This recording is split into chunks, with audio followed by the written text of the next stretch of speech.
herzlich zurück zur Demografie-Debatte in Hessen, heute am 14. September. Und ich hoffe, Sie hatten genauso wie wir eine schöne Mittagspause und konnten sich ein bisschen erholen und ein bisschen stärken. Ich darf Ihnen das nächste Interview ankündigen. Es wird um das Thema Frauen und Demografie in Litauen gehen. Das heißt, Sie merken es, wir werden ein bisschen globaler. Und Uwe Matthias Müller wird Ingrida Simonyte, Mitglied des Seimas und ehemalige Vizepräsidentin der National-Bank interviewen. Sie ist zudem ehemalige Finanzministerin und Kandidatin bei der Präsidentschaftswahl 2019. Es wird unter anderem um Fragen gehen wie Bewusstsein, demokratischer Wandel in Gesellschaft und Politik und die Vorbereitung Litauens auf den demografischen Wandel. Ich wünsche Ihnen viel Freude. Vielen Dank für Ihre Zeit. Ich beginne mit einem litauischen Gruß. Sveiki ministre, ačiū už jūsų laiką. Hope you could understand a little bit of that. Yes, I did that perfectly well. Mr. Secretary, first of all, thank you very much for your willingness to be available for a video interview during the high phase of your election campaign. I really appreciate that. First question, is society in your country sufficiently prepared for the aging of the population? Well, I don't know if there is any society that is sufficiently prepared, but I think that the level of preparedness and understanding of what the problems are bringing, I think quite differ in different countries. And in countries like ours that has just restored their independence 30 years ago, of course, the major focus and the major issues were those that were related to creating a market economy, free market institutions, and generally transforming the economy itself.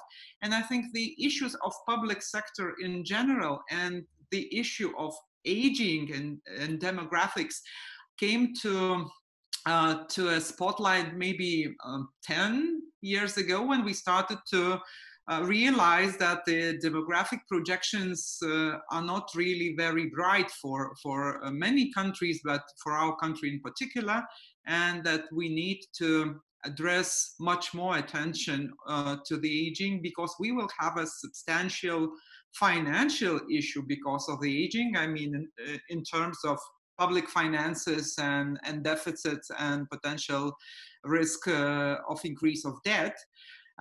And with this, also, we need to think about the services that we need for a population that will be completely different maybe in 30 or 40 years from now. So I would say no, but definitely we are working more on that than we did 20 years ago.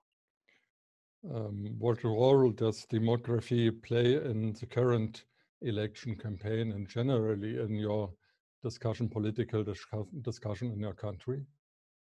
You know, I would say that the problem is that the political cycle and demography are sort of different, are in different timelines, because politicians, and not only in my country, but I think in most countries, think in terms of electoral cycles and the terms they stay in office for 4 or 5 years, depending on what is written in the constitution. And demography is a long playing thing, because you do not have a sort of situation now. You need to think about a situation that will come in 20 or 30 years. And that needs a really, a strong understanding of the problem, because it's so tempting to solve the issues that are pending now. And sometimes on account of the issues that will come in 20 or 30 years, because maybe you will not be in power, and so why should you worry? You should worry about your chances to get re-elected. So I think that demographic situation is quite a tricky thing to be in a debate in the way it should be. Yes, people acknowledge, most politicians acknowledge that this is an issue, But since this issue is coming not this autumn, next autumn, or even in 5 years, so maybe we will do something about it when we get into the office. So yes and no. What influence does demographic development have on the social systems like pension system, health system, care facilities in your country? Is there an impact now, or will be there an impact in the near future?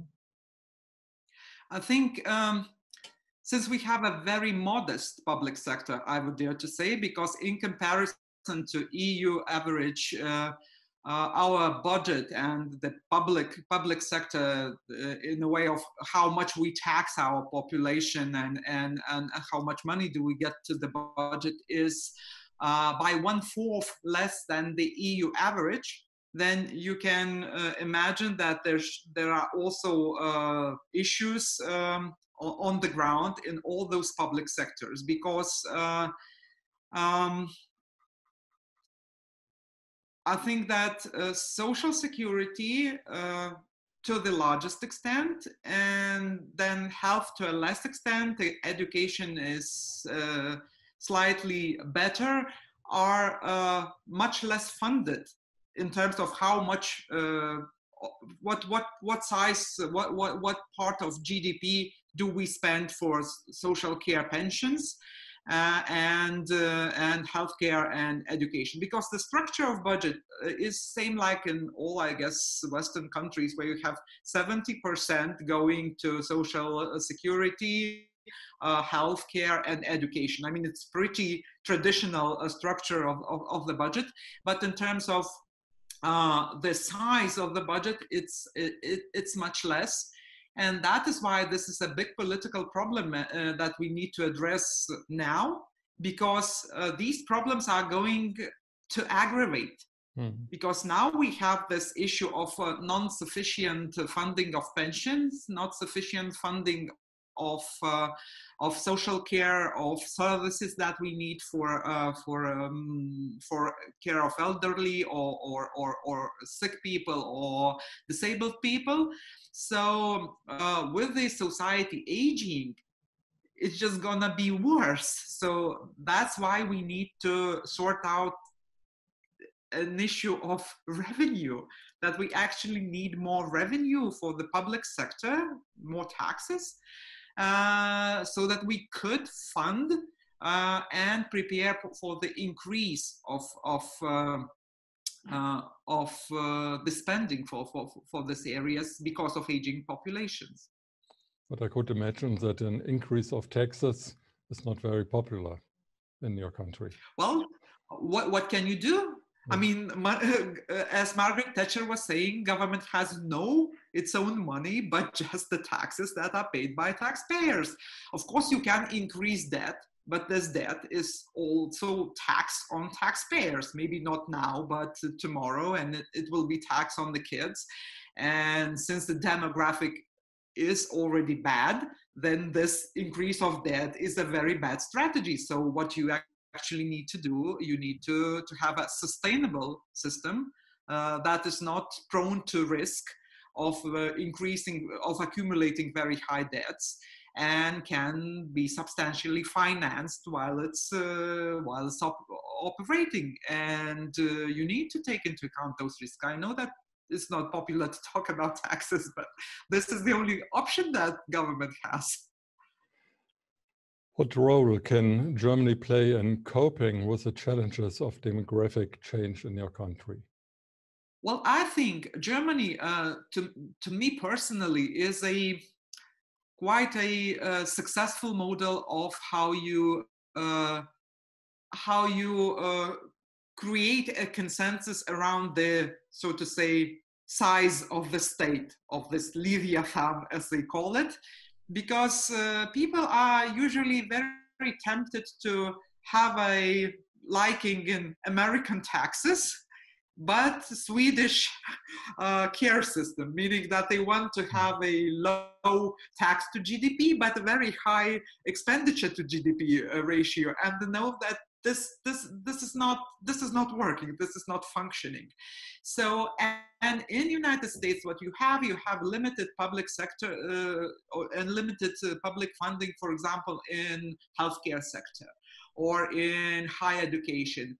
And we here in Europe have quite a different tradition. I mean, we have a bigger involvement of governments in healthcare or education. So if you want to keep this, you cannot have American taxes. You need to have more or less European model.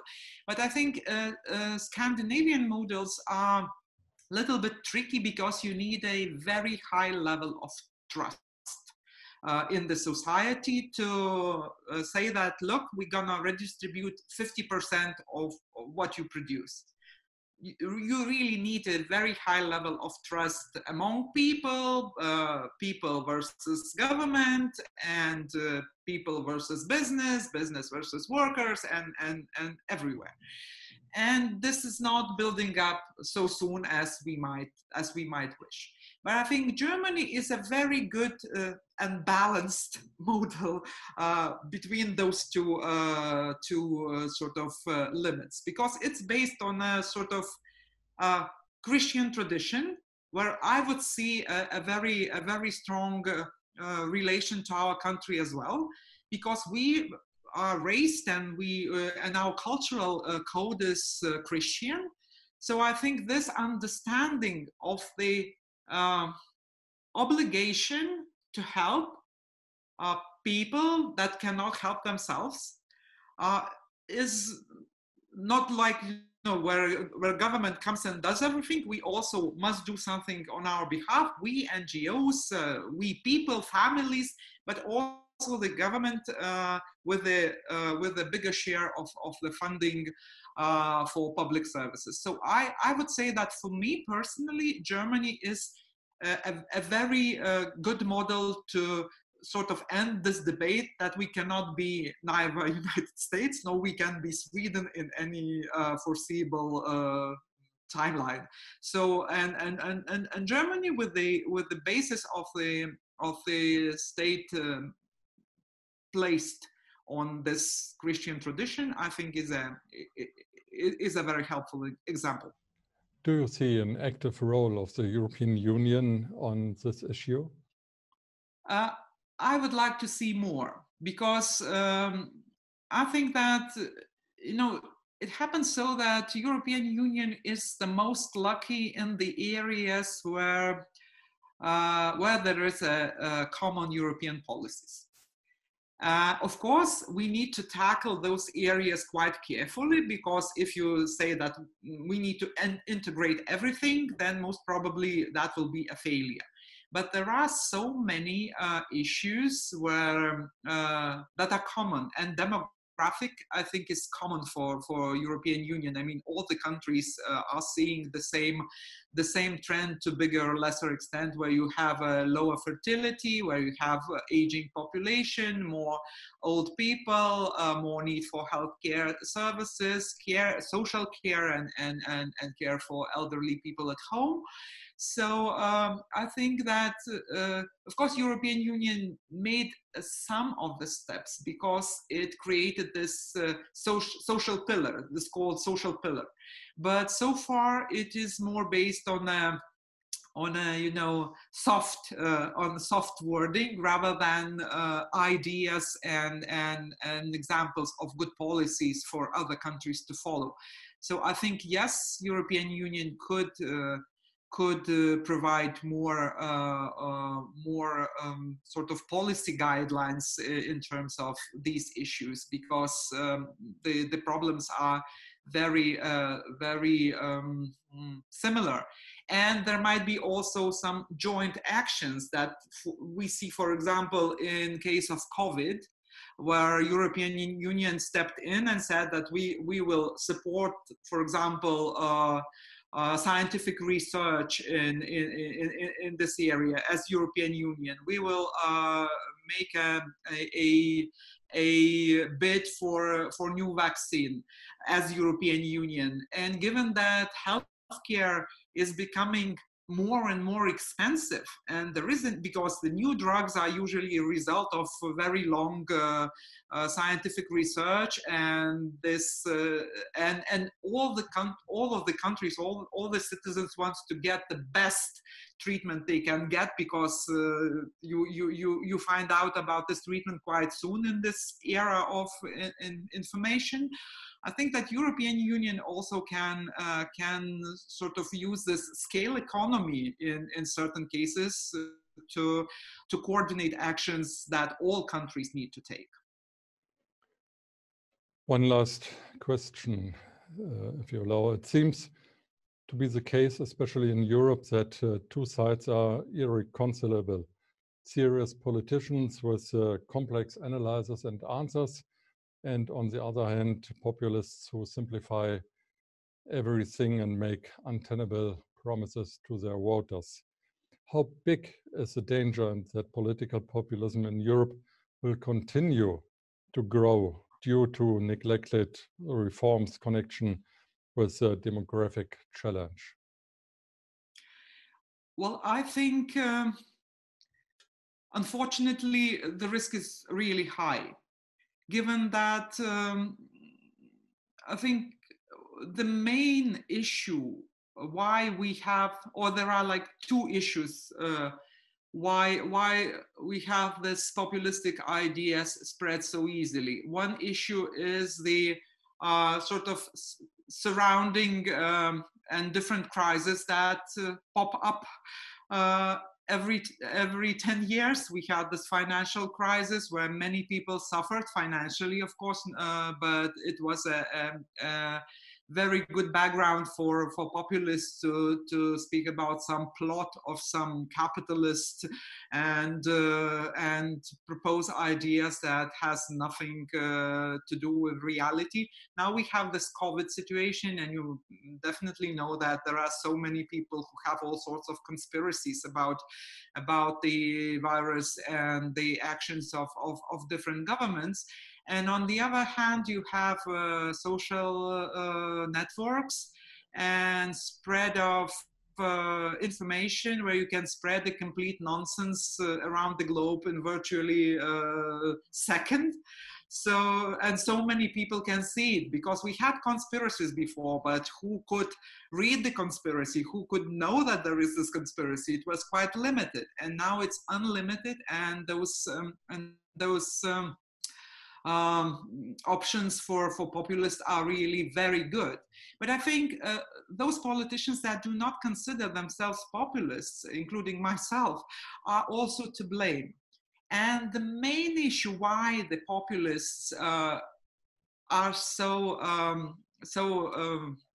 rising or have this real platform is that so many non-populist politicians for so many years were also trying to say to people that, look, we will sort that out, we will sort everything out, those problems are simple, we know how to deal with it.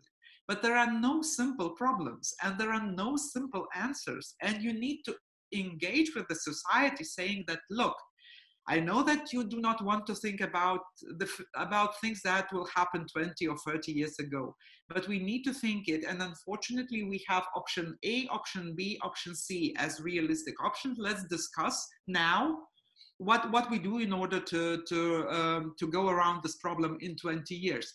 But if you are not talking about this, if you're only saying, oh, please, please, please elect me, and then I will promise paradise to you, this is, this failure of implementation is also a very good ground for populists to rise on that. Because I think it's traditional politicians who've, for a long time, disregarded this saying of Mencken that said that to any issue there is an answer that is quick, simple, and wrong. So this and wrong, they tend to forget and say that there are quick and simple answers to any issue. I don't think that we have quick and simple answers to issue of demography.